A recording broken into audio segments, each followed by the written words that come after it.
పరిపూర్ణానంద గోగినేని. పరిపూర్ణానంద హిందూ ధర్మ ప్రచారానికి ఆయన ఒక ఐకాన్ గా ఉంటే, మరి గోగినేని గురించి తెలిసిందే. నాస్తిక సమాజానికి ప్రెసిడెంట్ గా మాట్లాడతారు. నేను జాతకాలు నమ్మను.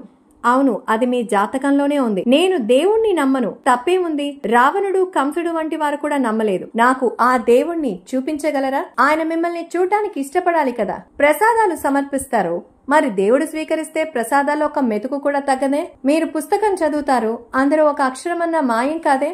మనుషులను దేవుడే పుట్టిస్తే మరి అంతా సమానంగా లేరే? అదేంటి?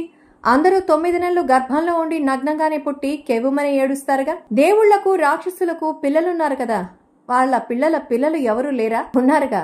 మనమంతా వాళ్ళ వంశంలోని వారమే. దేవుడు సర్వంతర్యామి కదా, మరి గుడిలో విగ్రహం ఎందుకు? నీకు నిగ్రహం తక్కువ కదా, దాన్ని నిలపడానికి. దేవుణ్ణి తలుచుకోకపోతే జరగదా? ఏమో నువ్వే చెప్పాలి. క్షణం వదలకుండా తలుచుకుంటున్నావు కదా. ఇంకేముంది? గోగినేని తల వంచుకుని వెనుతిరిగారు. ఇలా మన హైందవ సమాజానికి సంబంధించిన ఆస్తికునికి, నాస్తికుడైన గోగినేని బాబు గారికి మధ్య సంభాషణ ఎంత ఆసక్తికరంగా ఉందో కదా.